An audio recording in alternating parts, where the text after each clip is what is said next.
Bom dia, povo abençoado de Jesus. Vamos para mais um estudo, então, né? Livro do profeta Jeremias, capítulo 49 a 51, encerrando hoje mais um livro da Bíblia. Glória a Deus, né? Você que está acompanhando, perseverando, parabéns.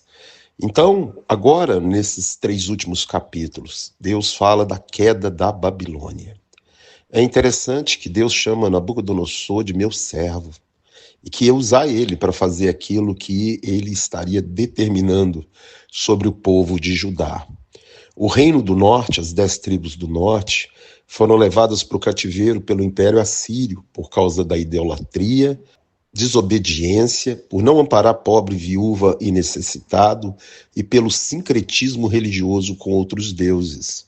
Lembrando que Jeroboão, o primeiro rei do norte, ele colocou um bezerro de ouro em Betel e outro em Dan. E assim todo o povo foi para a idolatria. Agora o reino do sul, que Deus estava preservando por causa do Messias, né? Jesus é o leão da tribo de Judá. Você lê em Gênesis, capítulo 49, de 8 a 10, também foi para o mesmo caminho.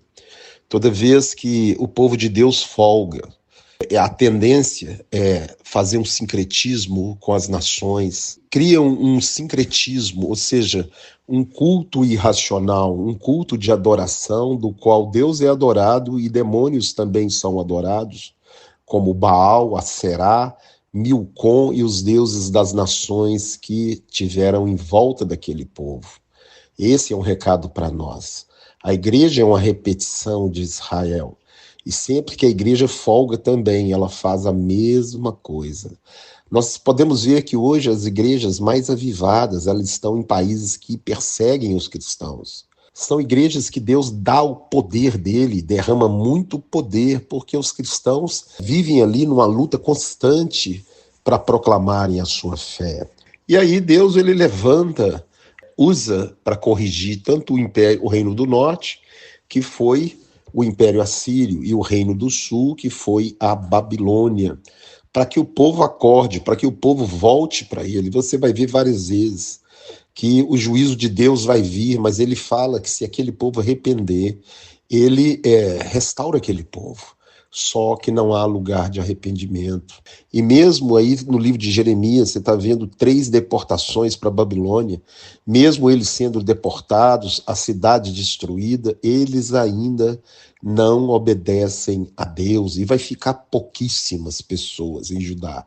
E Deus vai preservar Jeremias e mais alguns, porque Jesus é o leão da tribo de Judá. Se Judá saísse do mapa, não teria o leão da tribo de Judá. E eles vão ser levados para o cativeiro durante 70 anos. Agora, o mais impressionante nesses 3 capítulos é que Jeremias profetiza a destruição daquele instrumento que Deus usou para correção. No caso aí, Nabucodonosor, o Império Babilônico, está falando aí agora da queda da Babilônia. Deus agora vai destruir a Babilônia. Deus vai levantar um império maior, chamado Império Medo-Persa. Os medos e os persas vão fundir e vão criar um império gigantesco, o maior império que já existiu, e eles vão destruir a Babilônia, vão destruir o Egito, vão destruir a Lídia.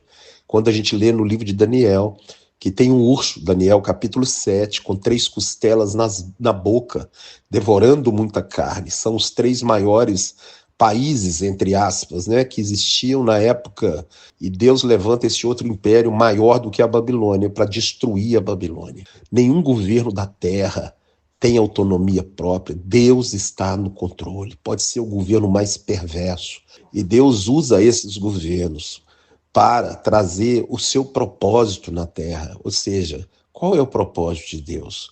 Em 1 Timóteo, capítulo 2, verso 4, diz que ele deseja que todos os homens se convertam e cheguem ao pleno conhecimento da verdade. Só que Deus, ele usa povos, ele usa pessoas, para que as pessoas voltem, para que as pessoas conheçam a ele. Só que Deus usa a vara e depois ele destrói a vara.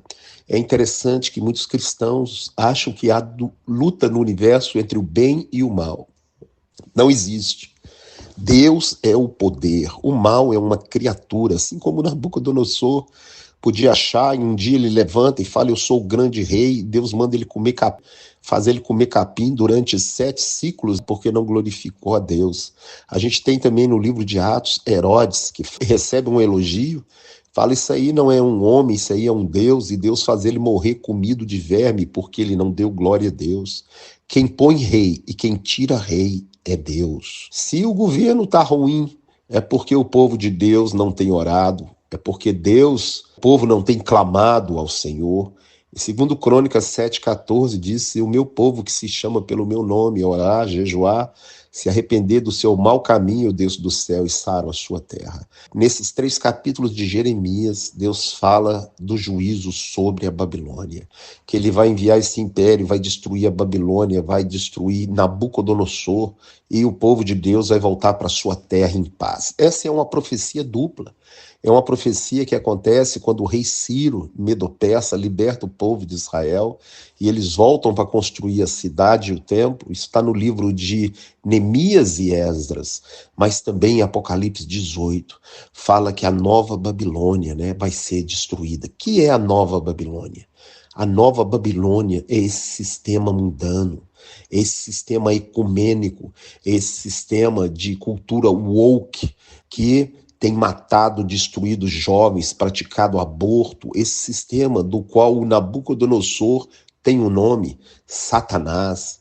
Agora creia, Deus manda no diabo, tudo está no controle dele. Você pode perguntar, pastor, por que Deus já não destrói o diabo e nos livra dessa coisa maligna no nosso planeta? Porque amor não é ele, é obrigar as pessoas a amar ele. Amor, ele dá a opção de escolha.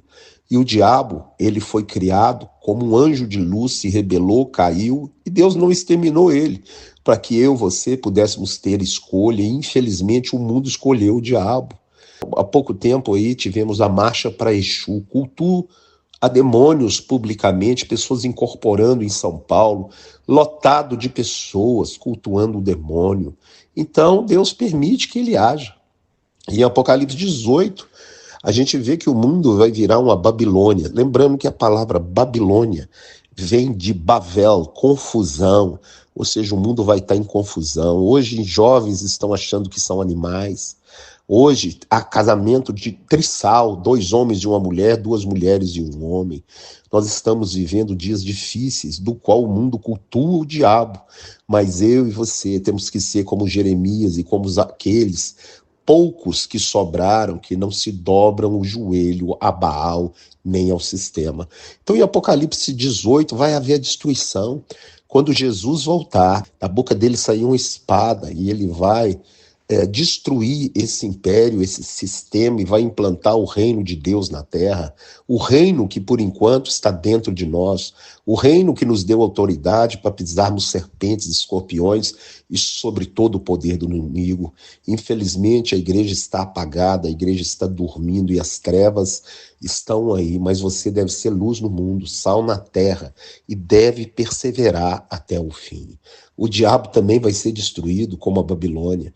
O sistema do diabo, né? Leia Apocalipse 19, a besta, o falso profeta, vai tudo para dentro do lago de fogo. Apocalipse 20 diz que Satanás e os seus demônios também irão para dentro do lago de fogo. Nós veremos aquele que venceu, que vence, que é Rei dos Reis, Senhor dos Senhores. Não há ninguém maior do que Deus, não há ninguém maior do que Jesus. Jesus, em Mateus 28, 18, diz, toda autoridade me foi dada no céu e na terra. Deus está no controle do fio da sua cabeça. O que você tem que fazer é obedecer e perseverar até o fim. E você, assim como o povo de Israel, vai ver Nabucodonosor cair, ser destruído. Nós também vamos ver esse império, esse sistema demoníaco ser destruído. E o Rei dos Reis, Senhor dos Senhores, virá sobre as nuvens do céu com poder e muita glória. Que Deus te abençoe, te guarde, te dê um dia abençoado, te livre de todo mal, em nome de Jesus, fica na paz.